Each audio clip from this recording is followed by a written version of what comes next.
Hey, welcome everyone to the Venezuela-US Relations under Trump 2.0 webinar. We're excited to have you here this evening. My name is Margaret Flowers, and I will be your moderator tonight. Before we get started, we do have interpretation tonight.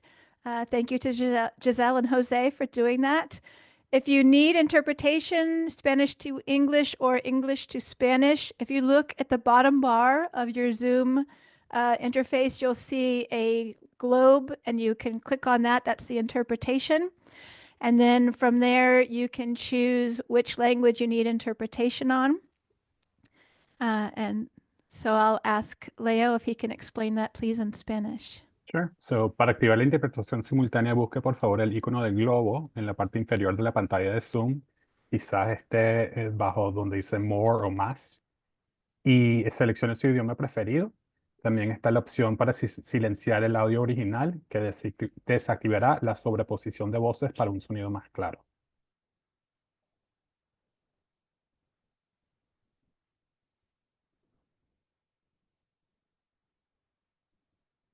Great, thank you so much.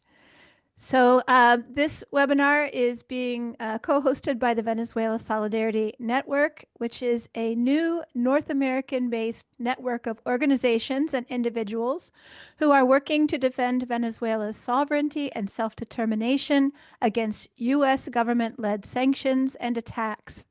Our website is www.venezuelasolidaritynetwork.org. That's completely spelled out, venezuelasolidaritynetwork.org.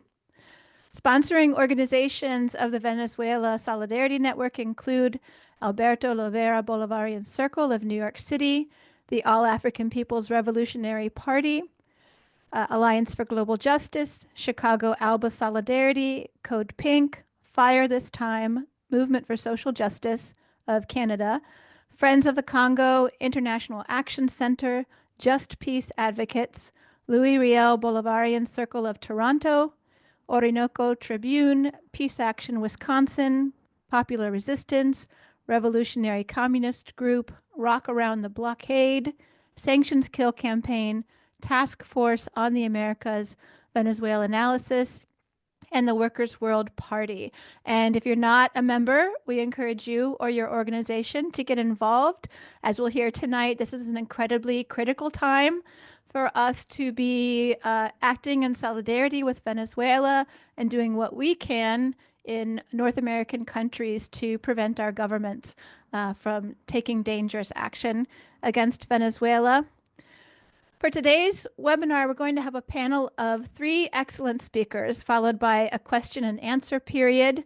We're only going to take questions after the speakers have had a chance to speak. So what I would ask is if while they're speaking, if you could try to keep the chat down, that's helpful so folks don't get distracted from what our speakers are saying.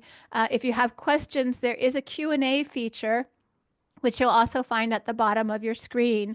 And you can type your questions into there, and then we'll try to address those during the Q&A period. And then let's see, before we get started with our first speaker, we're going to play a video for you. And this is from Tatooine TV, and it's about the Embassy Protection Collective struggle, which I was a part of, along with many others who are on this call tonight, and also my partner, the late Kevin Zeese, who was part of that. This is an important overview that looks at kind of the history of attacks on embassies and social movements coming together to protect the embassy in solidarity with Venezuela. So if we could please play that video.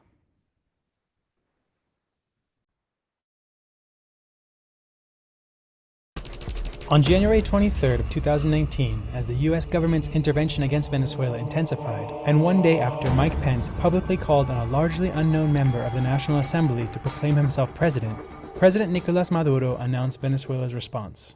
He decidido romper relaciones diplomáticas y políticas con el gobierno imperialista de los Estados Unidos.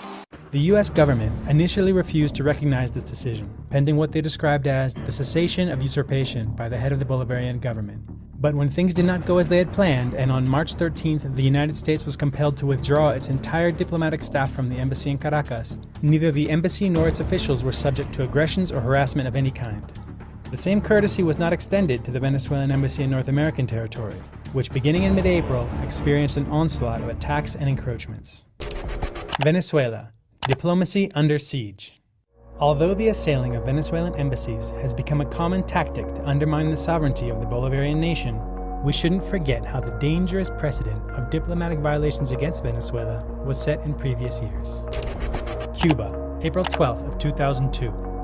During the attempted coup d'etat and kidnapping of President Hugo Chavez, the Cuban people suffered a deplorable attack on their embassy in Caracas, instigated by the then opposition mayor Enrique Capriles Radonsky. Esta sede está siendo asediada como nos asedia a nosotros desde hace 40 años Estados Unidos. Y jamás le hemos hecho una concesión a ningún imperio ni a nadie que venga por la fuerza a imponerse a nuestro país. The besieged Cuban embassy was cut off from water and electricity. Its vehicles were destroyed, and its staff were threatened as a mob of right-wing Cubans and Venezuelans attempted to violently enter the diplomatic headquarters. Ustedes se van a tener que comer las alfombras, se van a tener que comer las sillas y las mesas que están ahí adentro, porque no les va a entrar comida. Although the siege of an embassy violates fundamental diplomatic conventions of international law and is as serious as an illegal incursion on an entire nation, this transgression represents nothing new for Venezuela. Let's look back at some recent history. Spain, May 11th of 2017. More than 100 people opposed to the Venezuelan government staged an action at the Venezuelan Center for Cultural Diversity in Madrid, in which the Venezuelan diplomatic staff were subjected to racist and classist insults, harassment, intimidation, and then kidnapping. Ambassador Mario Isea publicly decried this action, denouncing that members of the diplomatic team were violently attacked by the mob. Peru, January 10th of 2019. A group of Venezuelan migrants residing in Lima appeared without warning at the Venezuelan embassy, besieging the staff in a violent protest. This episode took place after Nicolas Maduro was sworn in for his second term, just as the Peruvian government decided not to recognize his authority as part of the interventionist policies of the so-called Lima Group. Cyber attack, February 7th of 2019. The computer networks of the embassies were attacked as well. On this day, the network of websites of the Venezuelan Foreign Ministry suffered attacks that prevented service at the Venezuelan embassies in at least 10 countries. The hackers penetrated the websites of the Venezuelan embassies to publish a fabricated statement in which the diplomatic personnel supposedly recognized the recently self-proclaimed Juan Guaidó, a month after President Nicolas Maduro assumed his legal mandate. Costa Rica, February 20th of 2019. In the early hours of the morning, a fraudulent diplomatic staff chosen by Juan Guaidó took over the facilities of the Venezuelan embassy in Costa Rica by force, violating international law and putting at risk the lives of the officials accredited by the Bolivarian government. They quickly retreated, however, after the Costa Rican Chancellor Manuel Ventura expressed his strong objection. Ecuador, February 20th of 2019. Nearly a dozen people with firearms entered the Venezuelan consulate in the city of Guayaquil. After insulting and humiliating the workers and clients of the diplomatic delegation, they proceeded to steal the consulate's funds. This attack takes place after an eruption of anti-immigrant xenophobia threatened the Venezuelan migrants residing in Ecuador, and in conditions of complete vulnerability due to an absence of police presence in clear violation of Article 22 of the Vienna Convention on Diplomatic Relations, which establishes that the receiving state is under a special duty to take all appropriate steps to protect the premises of the mission against any intrusion or damage, and to prevent any disturbance of the peace of the mission or impairment of its dignity. United States, April 16th of 2019. With the rupture of diplomatic relations between Caracas and Washington, the accredited Venezuelan staff were obliged to vacate the embassy, and the government of the United States immediately recognized Voluntad Popular leader Carlos Vecchio as chargé d'affaires. By March 18th, Vecchio had already received from a defector 2 offices belonging to Venezuela's defense attaché in the United States, as well as control over the Venezuelan consulate in New York. Everything indicated that the opposition's next step would be to take over the embassy. Estamos tomando el control de 3 activos de la República. La de la agregaduría que acabamos de ver, militar y naval, el edificio donde estamos actualmente, que preside aquí el coronel Silva. Gracias al coronel Silva nosotros logramos preservar este edificio y medianamente mantenerlo. Chile, April 30th of 2019. Opposition protesters lay siege to the Venezuelan embassy in Santiago. The tense calm gives way to a confrontation, after which supporters of Guaidó withdraw and leftist solidarity organizations are brutally repressed by the national police. Ustedes son fascistas, que queman gente viva, matan gente porque no piensa igual que ustedes. Fascistas, fuera de Chile los fascistas. Estamos en la defensa, vamos a poner el cuerpo para defender la revolución bolivariana. Argentina, April 30th of 2019. A group of right-wing Venezuelans living in Argentina try once again to take the Venezuelan embassy by assault, following several previous attempts. Social organizations in solidarity with the Bolivarian Revolution, together with a group of patriotic Venezuelans, defended the embassy and stopped its illegal seizure. Unfortunately, the confrontation left 2 people injured and others arrested. La resistencia nuestra, de este activo y de esta juventud, impidió que esos guachos tomaran 1 centímetro de la embajada.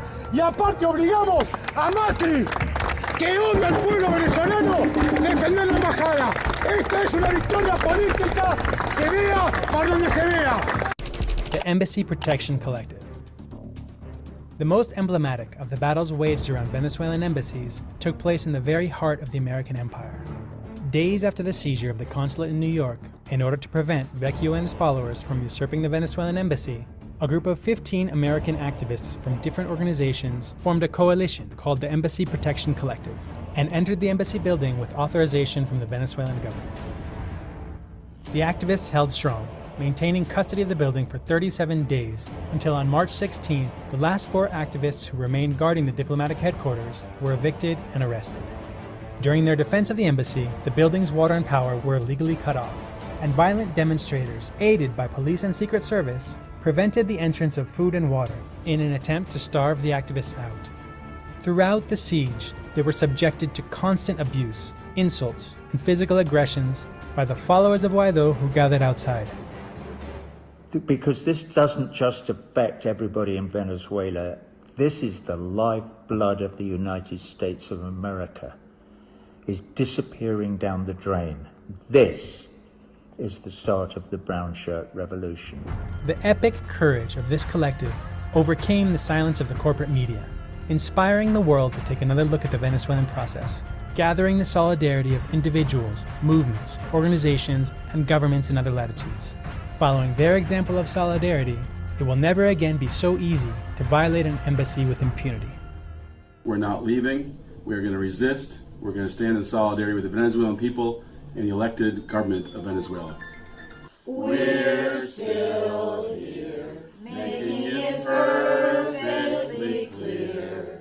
When the lines are drawn, we're still here. Solidarity, people, stay strong.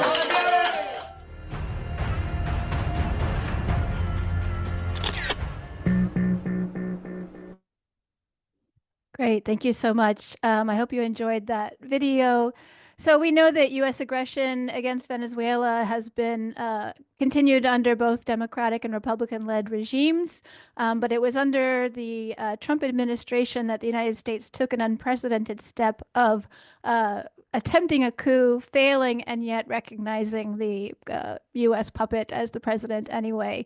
And that led to a number of other actions that the U.S. took that you'll probably hear about as the U.S. has waged what we call a hybrid war against Venezuela now for several decades. So I'm excited to bring you the speakers tonight so that we can hear about what has been done by the United States, how Venezuelans have resisted these attacks, and what we need to be looking out for under this new Trump administration. We'll begin with our first speaker. I'm honored to introduce Flavia Marquez, who is a former Venezuelan diplomat in the United States during the Trump administration, and Flavia will offer firsthand insights into the diplomatic challenges and resistance efforts. Thank you, Flavia. Thank you, Margaret. Good evening, everyone. Thank you for having me today. Watching at that documentary was very emotional. I think for all of us, reminded us about seeing some moments in the past that were very unique and very moving for all the Venezuelan people, but especially those who were in the United States living all these stages and seeing unprecedented, as you call them, actions and situations that we never saw before. In my case, this was when I was in the US. In this term, this was my second tour in Washington as a diplomat. I was there first 2006, 2011, and I came back in 2014 when Obama was president. Still, so also with Carlos. And I think we were able to testify the change, the shift of the policy towards Venezuela from the beginning, because let's remember Obama was the one imposing the unilateral coercive measures or sanctions on Venezuela. It started with him. But then after 2017, with Trump administration and everything that started inside Venezuela, thanks to him and the government of the US, and in Latin America, even in the European Union, even the behavior inside Congress, the staff of Congress changed. That was very unprecedented, because in my case, I used to work with grassroots movements and Congress, being at the embassy. Those were among my responsibilities.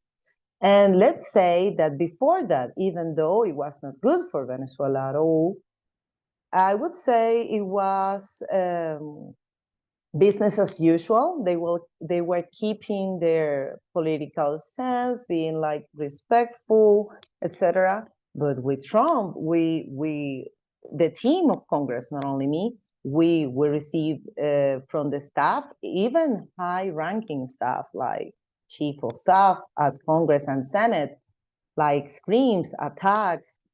I remember once with Carlos, he was trying to get his temper back. He never lost it. But the other part was screaming at us, accusing us of human rights abuse and just hitting the table. And we never saw that at Congress, because, you know, supposed to be very civil.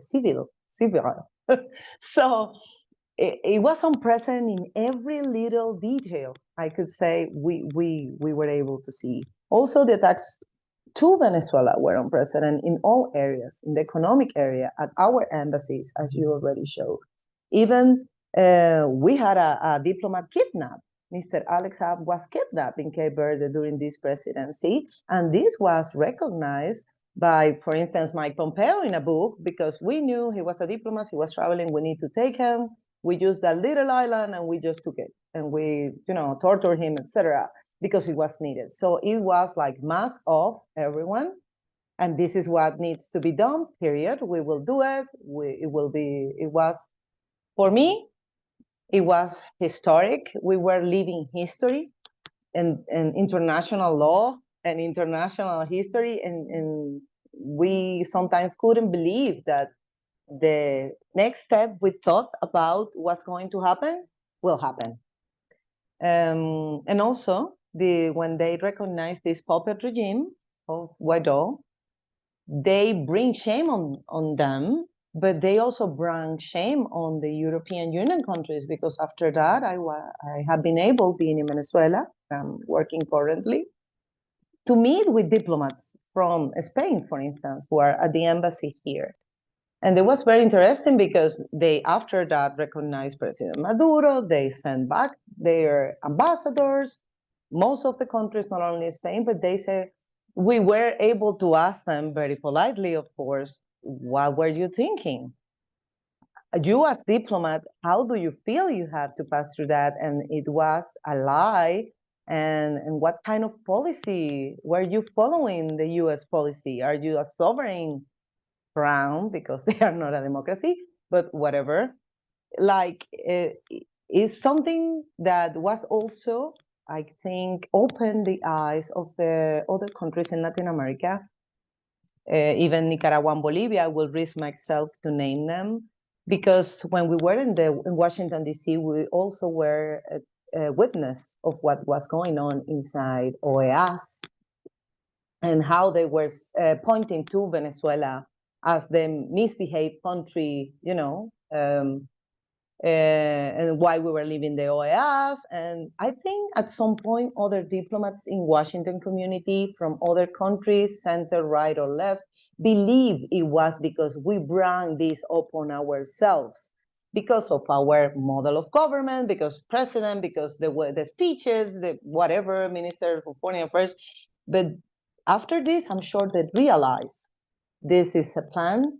This is not only Venezuela, this was made for all of them.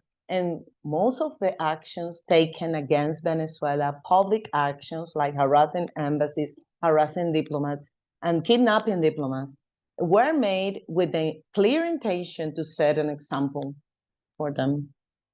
So I will leave it up to there as an opening discussion, and thank you. Thank you so much, Flavia. And so you mentioned the OAS, the Organization of American States, and that was a really striking thing that this was being done to Venezuela, and the United States could do it to any other country that was a member of the OAS. And it was really, would have been really tremendous for the countries to defend Venezuela, understanding that they were also defending their own possible interests. So next, I'm excited to bring Ron Carlos, who is a former charge d'affaires of Venezuela in the United States. And Ron will also share his experiences as a diplomat and the resistance. Thank you, Ron. Or Carlos, sorry. Thank you, Margaret, and thank everybody for being here tonight. You know, like you said, I was charge d'affaires for right after the Trump administration began. So I spent part of the first Trump administration in the U.S. in Washington, and then about somewhere halfway through, when we had elections here in Venezuela, there was a lot of the typical U.S. Interference in elections, which led President Maduro to take the decision of expelling the charge d'affaires that was here in Caracas. So right away, I was called back to Caracas and became also Deputy Minister for North America. So I sort of had the two experiences, one being in Washington, one being in Caracas. And I have to say that, you know, in diplomats' trajectory, you know, the one thing you really don't think you'll get to see or to be part of is actually the breaking of relations, because you know that's like the stream moment. You know, that's the one point where you try not to reach. But it was definitely the best decision, I believe, that was taken by President Maduro, as the Trump administration kept becoming more and more aggressive. And, you know, the break of relations in 2019 came accompanied with a whole set of other aggressions and attacks.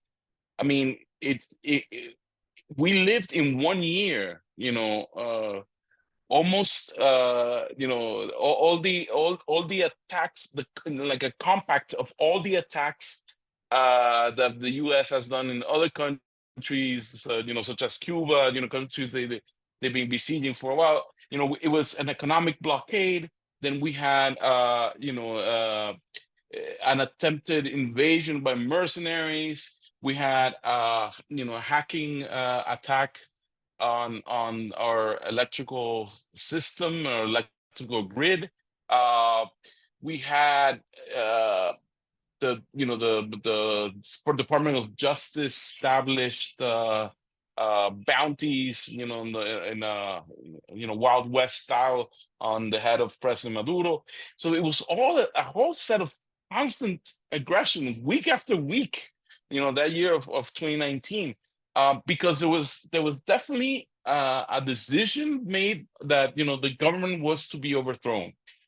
If anything that, you know, this signals, I believe, the break of the United States with the concept of diplomacy. I think, also of course, the invasion of the embassy and the way it was perpetrated, the way to this day we still don't have access to any of those buildings that were taken over illegally in the United States. It's the example of this idea, of this concept that the United States brought on, in the last several years to the international community, the concept of a rule-based order, where the rules are made by the United States to the convenience of the United States, and where diplomacy or international law, all that is kind of taken aside and left aside. There was a decision made to overthrow the government, and it was a decision that was a priority, and that it didn't matter for the U.S. government if that meant breaking down, any of the concept of diplomacy, the Vienna Convention, and all these other things. So I think ultimately, and as we start to head into the second Trump administration, and we have to think that the problem here is that these are two countries that have specific models or specific ideas of what their purpose of their national purpose is, which are always going to be in contradiction. Unfortunately, for a whole set of reasons, the establishment, the U.S. establishment, has decided for many years ago, and I'm not just saying the Trump administration or the Democratic administrations before that, since even before the Monroe Doctrine, the U.S. establishment has said that Latin America is an extension of its territory. It views Latin America as an extension of its territory. And for that reason, it always has sought to have some sort of control, whether it be direct, whether it be by turning presidents, or whether it be economically, whether it be with the influence of NGOs or others' actions. But it has definitely sought to have control over this territory. And the processes that have been taken over from since the last 200 years in South America are a process of national liberation, anti-colonialism, and the establishment of a republic where we want to rule ourselves and be able to decide our own destiny. Those two ideas are always going to be in counterposition to each other. And I think that's at the end of the day what we need to understand, because we may see, that there are ups and downs, so there's some better moments than others, that there's always some attempts at dialogue. I don't think any president has offered as many attempts to dialogue with the United States as President Maduro has in the last, for more than last two terms that he's had. But the problem is that it never becomes a dialogue where there's mutual recognition and mutual respect, and where there's respect for Venezuelan sovereignty and for Venezuelan freedom and for Venezuela's right to make its own decisions. Of course, when I say this, and I want to emphasize, I'm talking about the U.S. establishment. I'm talking about the apparatus, because if something was very important about the year of 2019, I also think was the display of solidarity on behalf of the U.S. People, the U.S. social movements, the U.S. political activists, with regards to Venezuela and in rejection of this policy. And I think that was unprecedented as well. I mean, the defense of the embassy that you, Margaret, and all the other friends carried out was definitely historic. In the middle of this massive attacks, of all this, back-to-back aggressions, there were people in the U.S. willing to say, we don't want our country to do this. We don't feel represented by these actions of our country. We believe in peace. We believe in diplomacy. And you took action to do that. And that's something that we in Venezuela are very grateful. And we understand the people of the United States, like the people of Venezuela, are striving towards the same objectives: social justice, freedom, a way to have a better life, a life that we deserve. But there's still within the state concept, within the way the policies were made, there's still that concept of attempt of domination or recolonization in the case of all of Latin America, not just Venezuela. So I think I like to talk about it, because I think it's easy sometimes to think that this is a problem of one specific administration or one specific leader or one specific policy, but this has been the overall policy for the last 200 years. And I could easily trade places right now with someone from Nicaragua, with someone from Cuba, with someone from Panama in '89, with somebody from Guatemala in '54, Chile in '73, and we can have the same conversation, because it's still the policy of trying to impose the U.S. Agenda on a region that doesn't feel like, that doesn't have any adversity per se against the United States, but that wants to carry out its own destiny. Well, we'll see. I think it's still early. Of course, the second Trump administration has only been here for about a month, or a little bit after a month. And of course, there's been important interaction. But overall, I think if and when the United States is willing to really come to the table with respect, with the intention of having a win-win type of relationship, I'm sure something could be worked out. But if that's not the case, there's always going to be tension between the U.S. and Latin American countries trying to be free. So start with that. Thank you so much, Carlos. That was wonderful. And I want to remind folks that we will do a question and answer period after our third speaker. If you have a question, you can use the Q&A function at the bottom of your screen and type your question into there. Please don't put it into the chat, because we might miss it there. So our third speaker this evening is Leonardo Flores.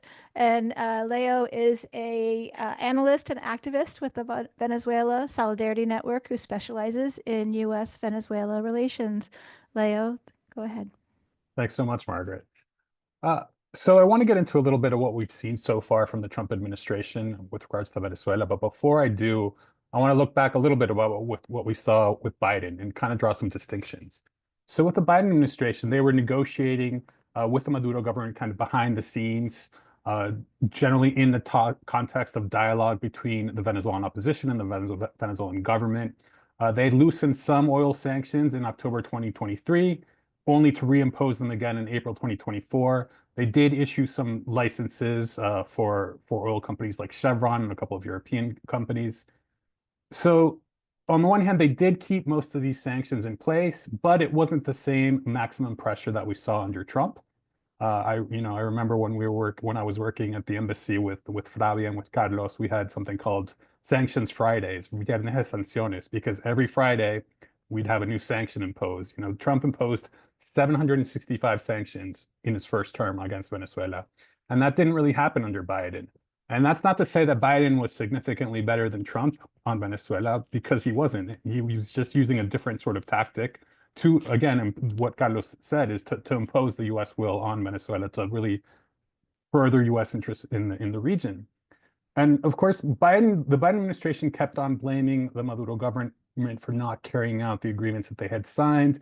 But none of this was actually really true, because throughout this whole time, there were covert U.S. operations going on in Venezuela.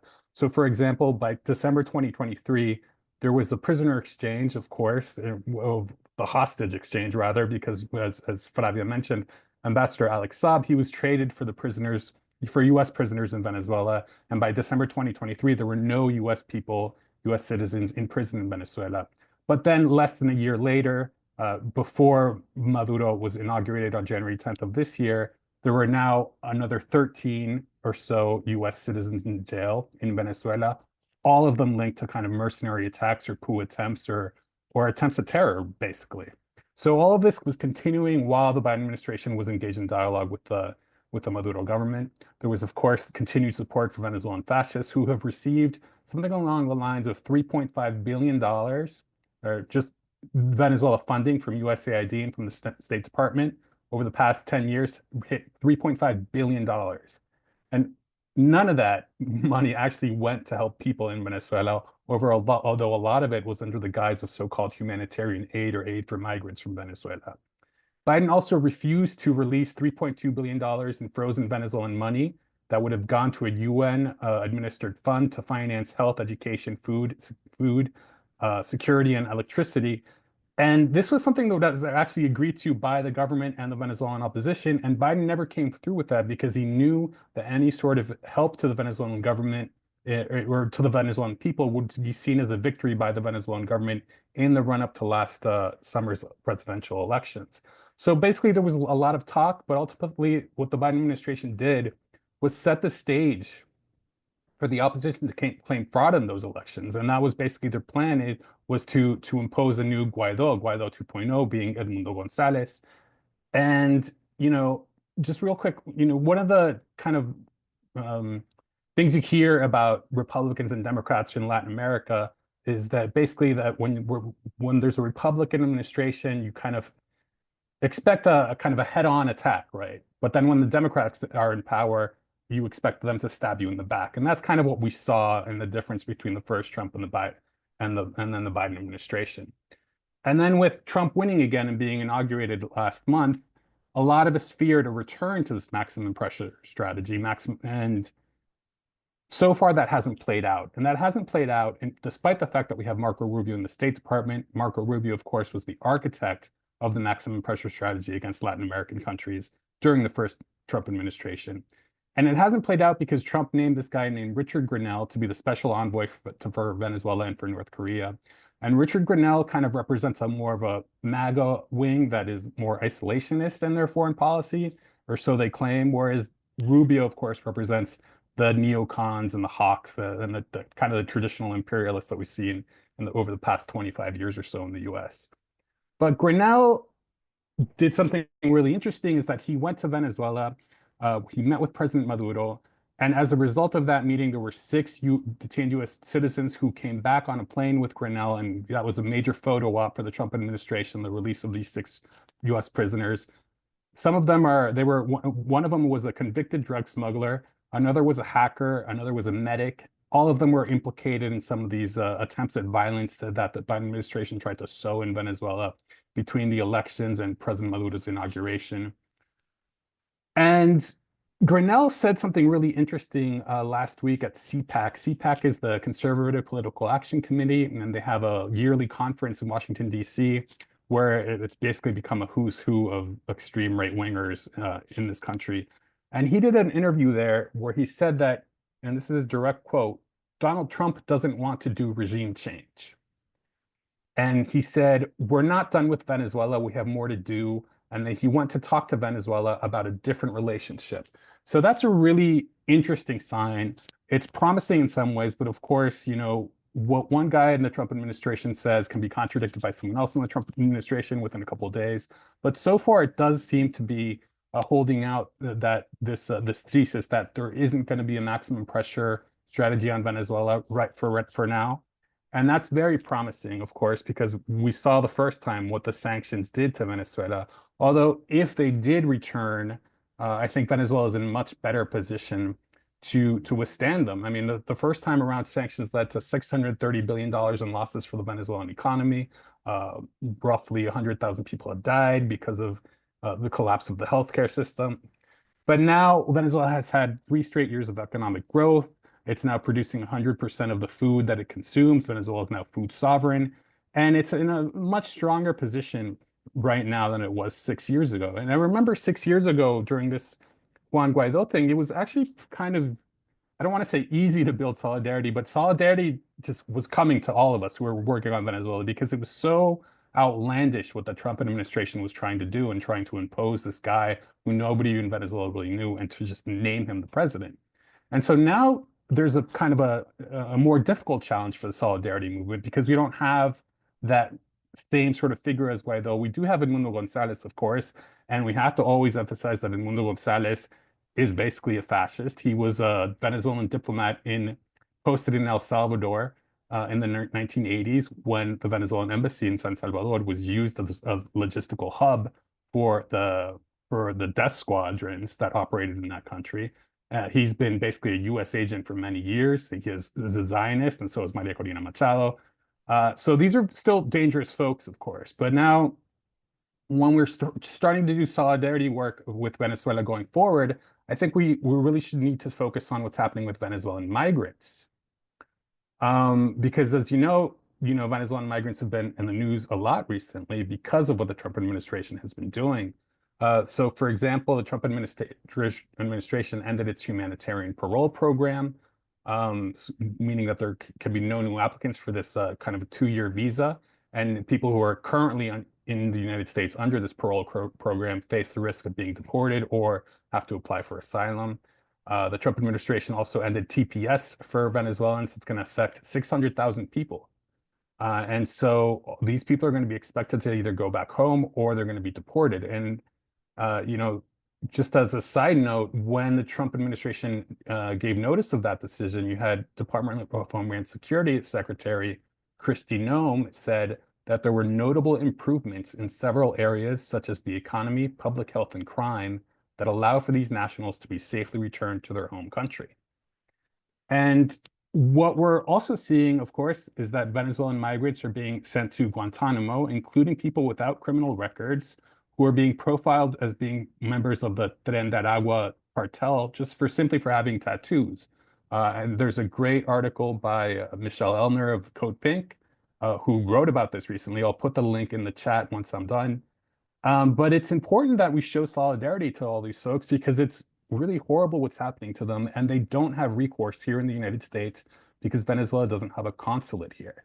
And so I think that when we talk to our representatives of Venezuela, I think normalizing relations is going to be incredibly important, and we should push that idea because having a consulate is going to help not just the Venezuelan migrants who are suffering here, but it's going to help U.S. prisoners in Venezuela to have, that security of being able to see diplomats. And over the last month or so, or not even a month, I think 3-4 weeks, we've seen 3 plane loads of returning migrants from Venezuela. I think the first 2 plane loads were people who were basically being shackled as they were put on the plane, and then they arrived in Venezuela free of shackles. One of those planes was from Guantanamo, where 76 Venezuelans were returned from Guantanamo. The U.S. has claimed that all these people are linked to Tren de Aragua, while Venezuela has confirmed that the vast majority are not. Some of them do have criminal histories, but I don't think that a single person has actually been linked to the cartel yet. And then the most recent plane was a plane load of families that have been returned to Venezuela. So this is really one of the areas of cooperation that we're seeing early on in the stages of the second Trump administration is this issue of migrants. And I think I'm going to leave it there because I've gone over 10 minutes or so and I want to have some time for Q&A. Thank you. Great. Thank you so much, Leo. So if you have a question, there's a Q&A feature at the bottom of the screen. You can write your question in there. I'm going to start with the second question excuse me, to you, Leo, from Roger Harris, because you started to kind of address this. But he's wondering if, now that it seems like, or the Trump administration is initially signaling that it's not interested in regime change in Venezuela, do you see this then going into a period of mutual coexistence? Yeah, I think, well, let me preface that by saying that anything could change very quickly because Trump has always been a guy that acts a bit emotionally, I would say, and reacts, to global events within a way that you can't really predict. So while for now Grinnell has the upper hand, it seems, in terms of his kind of differences between him and Rubio, this could all change next week. So I do for now see this detente happening, and part of it is linked to these tariffs that Trump is threatening on Canada and on Mexico that are set to go in effect next week. These tariffs include 25% energy tariffs for Mexico, 10% for Canada. They got a discount. And what that means is that it makes oil from these countries more expensive relative to oil from Venezuela, meaning that there's a big incentive to not just keep the Chevron licenses that have already been issued, but perhaps to expand them and perhaps to start thinking about lifting the oil sanctions. So coexistence for now, yeah, I think that's what we're seeing, and I hope it stays on that track.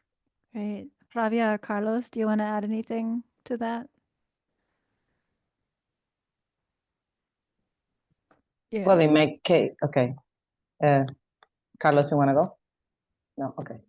So no, in my case, I agree with Leo. I think he mentioned every point on the agenda.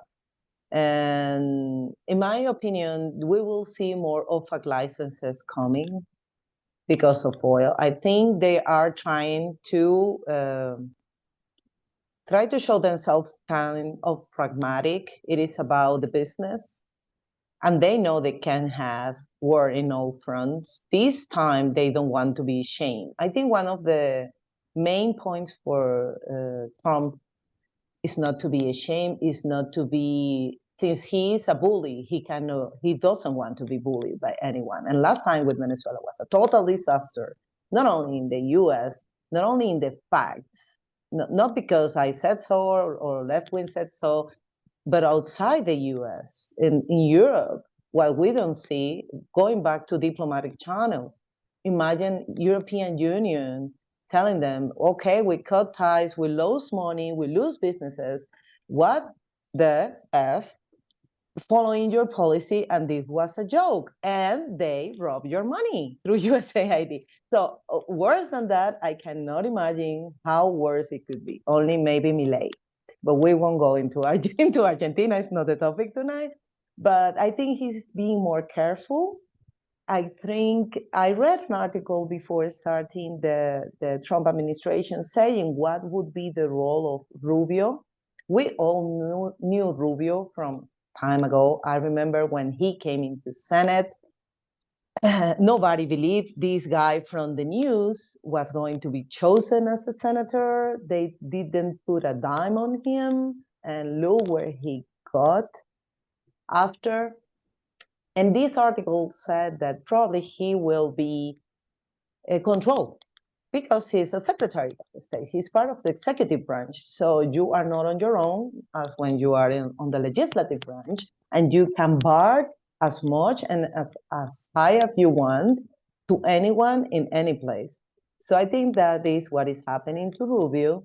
But I'm also wondering since the beginning, what was the deal behind this? Because we also know that Venezuela, Cuba, Nicaragua, Bolivia, all of us sometimes are like these chips. They can trade among them in their, on the table. I give you this, but I will take that. So I'm still trying to figure it out. What would be the next step on this? That will be all. Carlos, did you want to add? Yeah, I think just to complement a bit what our friends have said, the U.S. I think, or the Trump administration has set its priorities very clearly. I think the fact that their foreign policy right now is revolving around two things. first, of course, this tension with China, and second, something that is also a domestic issue, with more than a foreign policy issue, which is the whole the whole hype about migrants and how damaging migrants can be and so forth. So of course they hyped up this this notion of dangerous migrants. They decided to use the Tren de Aragua, which of course is it's a gang that doesn't exist anymore. There was this bandit here in Venezuela several years ago. None of the people so far that have come, this according to Minister Diosdado Cabello, and that after examining everybody's record, nobody has actual ties to this former gang, but it became something useful that the U.S. can or the Trump administration can exploit in its rhetoric. So of course, right now, then the priority becomes dealing with that. Doing things that they could show are working for the interest of the people in the U.S. That sort of rhetoric. And again, the issue with China being that the priority is to keep China away from what it considers, like we said, the historic consideration that Latin America, it's zone of influence. So you have to do things that would keep China away. I think that if the United States now, again, the Trump administration had any notion that the Venezuelan opposition was in any place or in any capacity to take over the government, to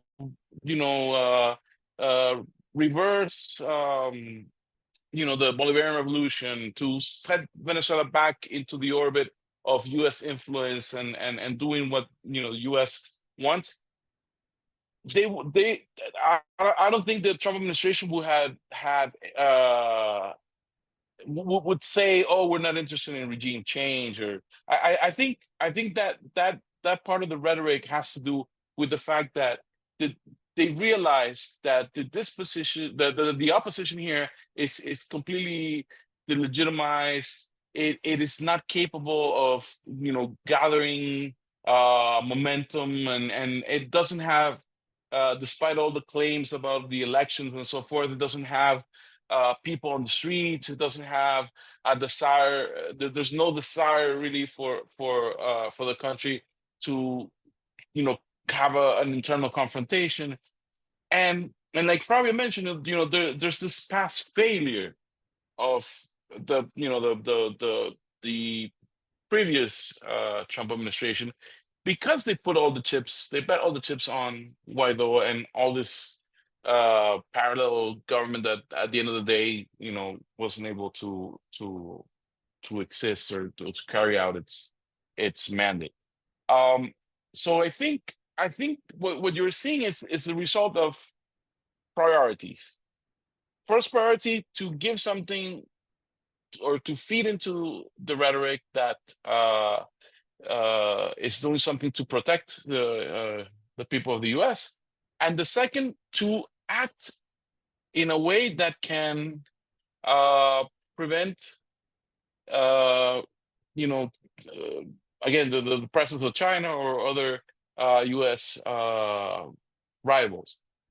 And it's not me saying this as a, if there's an article that I think came out today by O'Brien, who's a national security advisor under the first administration, talking about Grinnell's trip here and everything, and then he hits this point where he says, well, it's important for the U.S.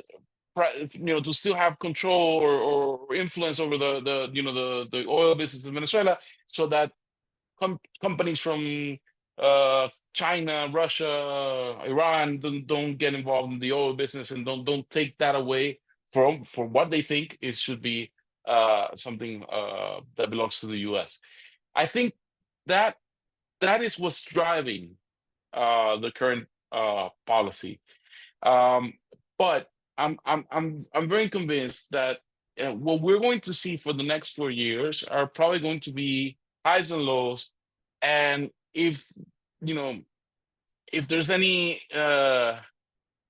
moment where they come to the conclusion again, like they did before, mistakenly, that the opposition would have some room, that there would be somebody in the military willing to turn against the government, that then in any way possible they could take over the government, they would run with that strategy.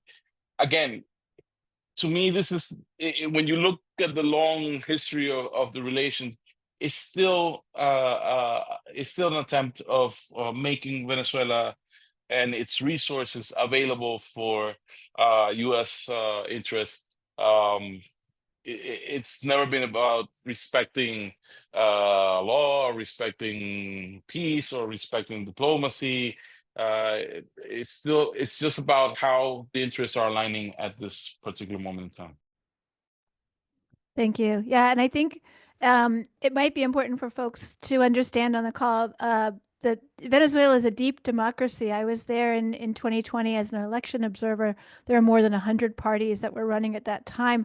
There's a longstanding opposition.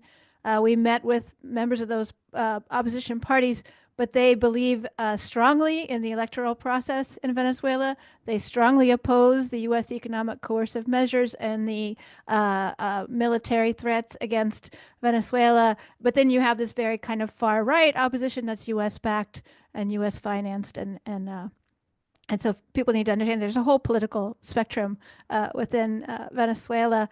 So I wanted to quickly go to one that was one of the first questions asked, and a very basic one, and one for us in the United States to keep in mind is, what is the political end game of the United States in Venezuela? Why is the U.S. doing this? I mean, I think the short answer is oil and geopolitical control over the Caribbean basin, and ensuring that kind of broader Latin American integration does not occur. Anybody want to add to that? I think also we talk about the fact that Venezuela is showing that there are other ways of governing in which people can be involved and in which the resources of a country are used to benefit the people. And I think for folks might want to read some about the history of what Venezuela was like before the Bolivarian Revolution, and how it was really just being used, the assets and the wealth being stolen from Venezuela by the wealthy, which I'm sure the U.S. would like to return to that again. Right. In that sense, Margaret, because Venezuela has been working towards for the last 25 years, the building of multipolarity or pluripolarity, the way we talk about it here, because we have plurality of poles and of visions. There's an idea or a concept that Venezuela has put forward that we shouldn't have domination, but just one country, or one style or one vision. There needs to be different poles with all its possible diversity that sort of balance each other out. This is an idea that's over 200 years old, because it's an idea that was proposed by Simón Bolívar during the movement of independence. He talked about what he called was the equilibrium of the universe, but it was basically that no one country or no one group would be dominant over another, but could actually meet each other halfway, so that there could be peace and harmony throughout the world. And Venezuela has been pushing for that sort of understanding of what the international community should be. That's why Venezuela has been a promoter of integration, regional integration, but also context, the South-South, South America with the African countries, South America with countries in West Asia. Even now, the formation of BRICS that Venezuela has also been very enthusiastic about. So yes, it's oil, and yes, it's a whole wealth of resources. Water is probably going to be a big thing as well. As our climate crisis continues. but it's also, like you said, the example of building another type of international community, international arrangement, and building internally another type of democracy where you have direct participation, where you have where people are showing the world that you can make decisions, you can take decisions at the grassroots level, and that's something that can be transformative. That's something that could be even more democratic that we knew before in our own history. Those examples that Venezuela puts forth are, of course, very work to undermine U.S. philosophy, U.S. policy, historic. What it has been its policy historic. Right, right. So we have a question from John Perry, wondering if there's a prospect of better relations between Venezuela with Brazil and Colombia. And I'm wondering if you could also talk about kind of the role that Colombia has played prior to the Petro government. And I'm wondering if you could add into that, what are the concerns about Ecuador perhaps taking on some of the role that Colombia previously had? So I don't know who wants to start.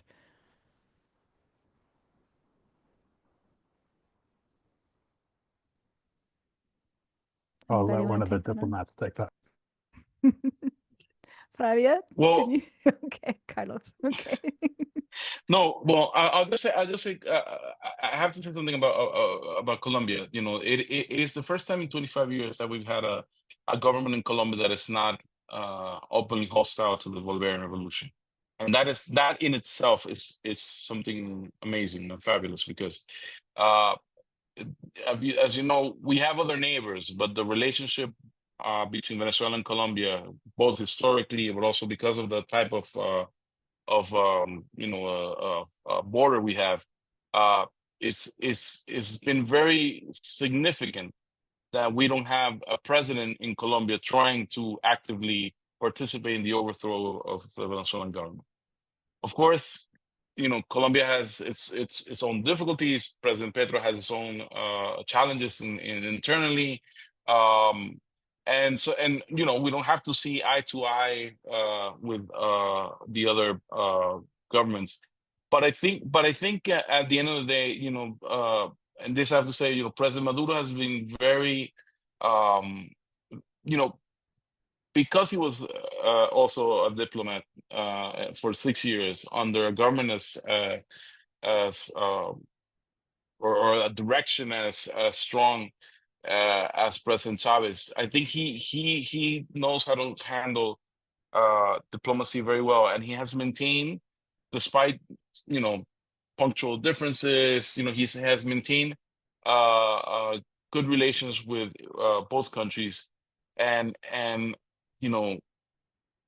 there's a commitment on the part of the Venezuelan government to always try to have the best relationship possible with our neighbors. And I think that is a conviction that this government has, and I think that's something that drives it.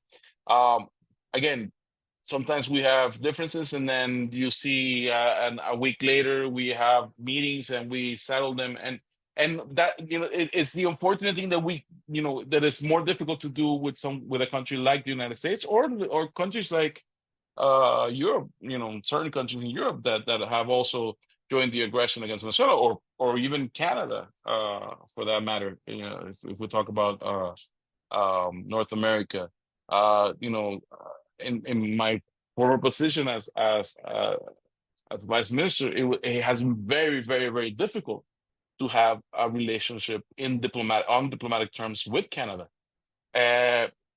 Canada, for example, even forbade Venezuelans to carry out the election of 2018.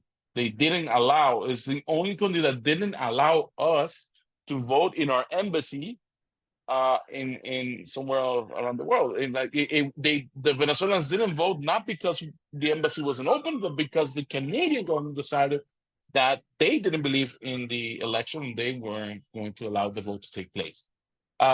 So that when you see this hostility, whether it be U.S., Canada, some countries in Europe, you see the difference of how we handled the issues with our own within our own region, and how there's always a conviction, there's always a strive on behalf of the Bolivarian government to dialogue and to come to understandings with our neighbors, and I think that's the most important thing, because that is what really allows for there to be a drive for regional integration and unity. Great, thank you.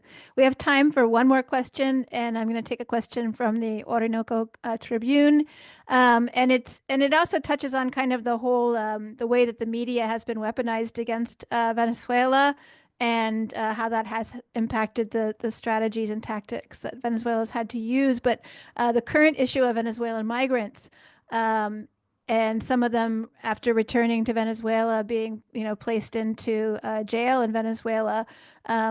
Orinoco Tribune is saying that that's brought up a lot of questions from its readers about, why is that happening and how is that being used? How's that being weaponized against Venezuela, the issue of migrants returning?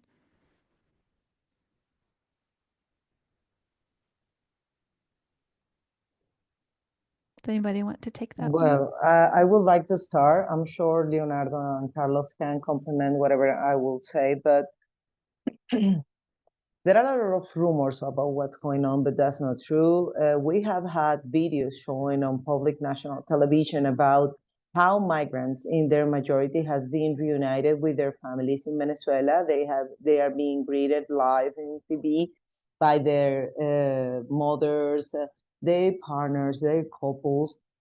But of course, if there are some of them, and this program of come back to Venezuela, Retorno a la Patria, has been going on, I think, for 2 years now, or more than a year. And this didn't get into the news until Trump got into the administration. Because, as you said, they are weaponizing news against Venezuela. What I mean is that they will be sent back, and this started because we have private talks, and this was organized by both governments even before Trump.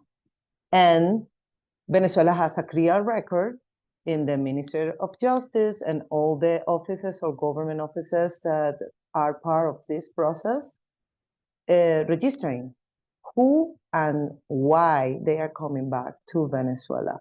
So those ones that probably could have committed felonies or have crimes, they go through their process. It doesn't mean they are going directly into jail. There is a justice process in Venezuela, like in any other country in the world.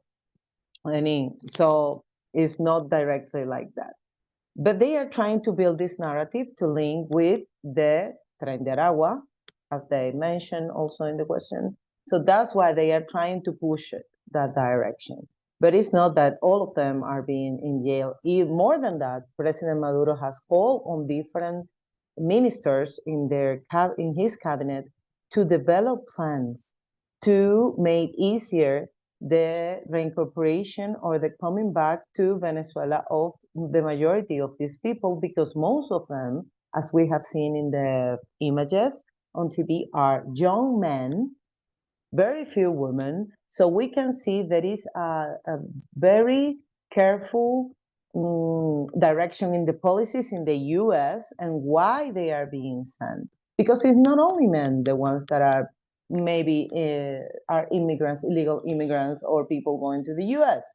We know there are children that are being separated from their families. We know there are women different ages, not all of them are young, but the ones we're receiving are those.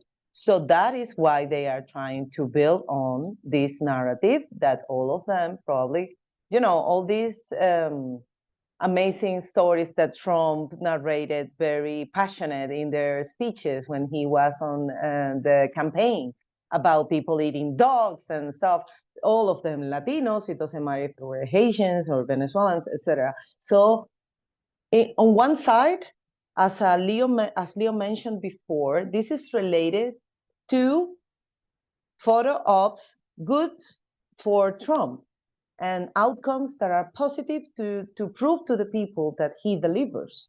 On the other side, is good for the government of Venezuela, because the families here know their people, their loved ones could have been gone to Guantanamo just because of a tattoo, like the link that was published in the chat, or whatever racialized policy or racial profiling.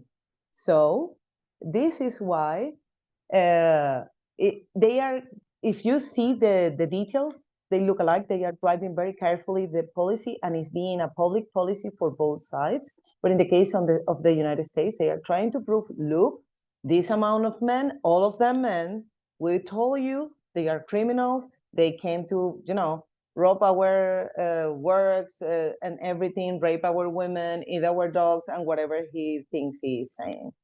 So, but it's not true. They are being thrown into jail. I don't know if Lee or Carlos will like to add anything. Okay, excellent. Thank you, Flavia.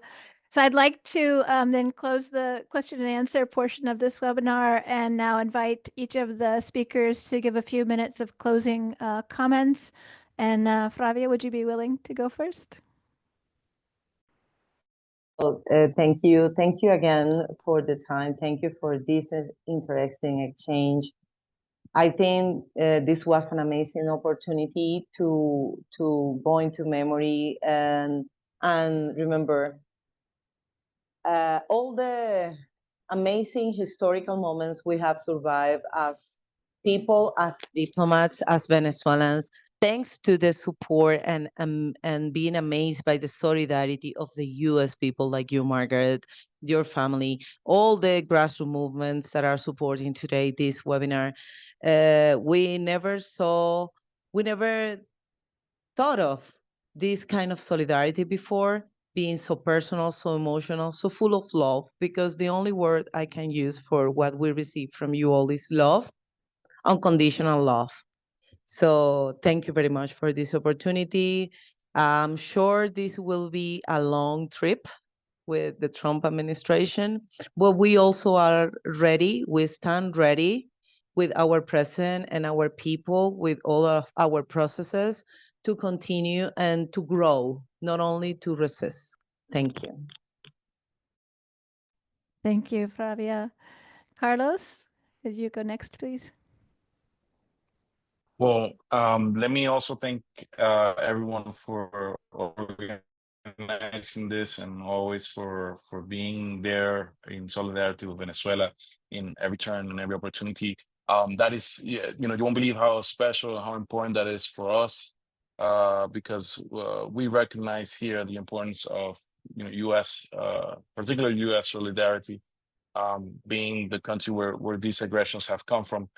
We always cherish that the people of the U.S. Are there to be in solidarity with us.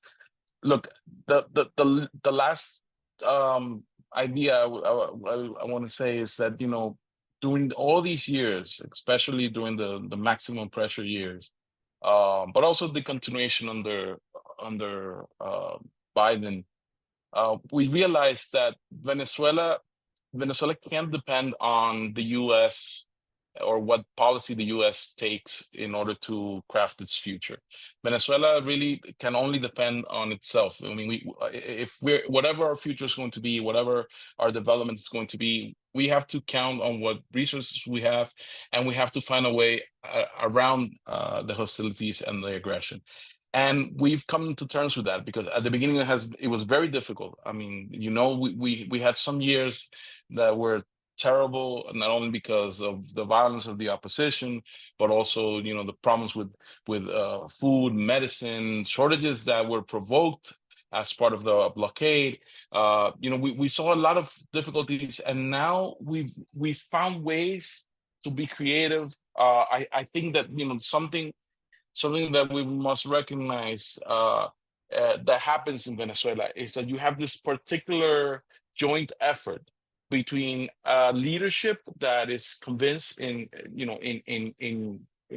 standing its ground, in doing a different type of government, and in deepening a revolutionary process, and you have an organized community, organized people to back and to implement that. If you don't have the combination of those two things, we can't really have a transformation. And it's that powerful formula that I think has brought us to where we stand. I mean, today we talk to you, of course, with our difficulties and our challenges, but we talk to you from a position of hope, of looking forward, that things are starting to improve. I mean, that is part, one of the reasons that people want to come back to Venezuela right now is because things have changed, and that we have set a different motion. And I think that is our concern now. This year is going to be important. We're going to have transformations where we're going to deepen that democracy. We're going to make it even more direct, more. We're rethinking what is the type of democracy that we need for Venezuela. We're working on us. We're working on strengthening this process, on strengthening this model, and we do it with the conviction that we have to. What we're going to achieve is what we put our own efforts in, and we're grateful for the support that you are giving the people of Venezuela, to allow us to help us make our own decisions, to help our decisions be respected outside in the international community. Because at the end of the day, that's all we need. All we've always needed is that people allow us, people respect our right to make our own decisions and craft our own future. Absolutely. Go ahead. To echo the video we saw at the beginning, we're still here. The Solidarity movement is still here, still working hard. The Bolivarian Revolution is still there. And I happen to be from Venezuela, but the reason I have so much solidarity is because of the revolution, because it's a revolution that is anti-imperialist, that is looking for alternatives to capitalism, that is deeply democratic, as you mentioned, Margaret, as Carlos mentioned as well, and where people's power is not just a catchphrase. It's actually being put into action. And so I think Venezuela remains this place where incredible things are happening. And one of the real tragedies of, say, really the past 10 years or so since Obama called Venezuela an extraordinary threat to the United States is that the focus that we used to have was, on seeing all the wonderful things that are going on in Venezuela. And now, unfortunately, the focus is on stopping all the awful things that the United States is trying to do. But I think we can do both of those things at the same time. Thank you, everyone. Great, thank you. And I think really want to show my appreciation to our panelists this evening and to the Venezuela Solidarity Network. As you said, we have a lot of work to continue to do as people, myself living in a country that is an aggressive country towards Venezuela. We have a responsibility to show solidarity and to take action to stop our government from doing these dangerous things. But I also want to remind folks that it's not a one-way thing, the solidarity. It's also returned from Venezuela. And we in North America have so much to learn from Venezuelans. We didn't get to talk about a lot of it tonight, but about the organizing and education that goes on in Venezuela and the amazing resistance. As you talked about, the way that Venezuelans are solving the crises that they've been inflicted upon them by U.S. aggression and the economic coercive measures. So there's a lot of information for us to exchange between social movements. Venezuela has played a tremendous role in bringing social movements together and organizing. And so that's something that we in North America can be part of. And that's a tremendous experience for folks who have not been able to do that. So I encourage everyone on the webinar tonight, if you're not already a member of Venezuela Solidarity Network, please become a member. And earlier on, there was a link to the Google form where you can do that. But I'm sure we can send out an email to folks who are on the call and give you that information if you would like to have that. I also wanted to just very quickly recognize two people who are attending the call tonight because you'd mentioned the Embassy Protection Collective, and there were, at times there were more than 70 people staying inside of the Venezuelan embassy in Washington, D.C. During that period. There were hundreds of people who were involved. There were thousands of people around the country and people internationally that showed solidarity. That was tremendous. This was not about just a few individuals, but Adrian Pine and David Paul, who are attending this webinar tonight, are two other people who were there when the U.S. government forced its way into the embassy and arrested us. So I wanted to recognize because they continue to show solidarity and take action with Venezuela. So thank you so much to everyone, and we hope that you have a good night, and Viva Venezuela. Let's continue to do this important work because one day we hope that that the U.S. policy will change. We will become a cooperative member of the world and work closely with Venezuela, and we have so much to gain if we can find that day. So thank you.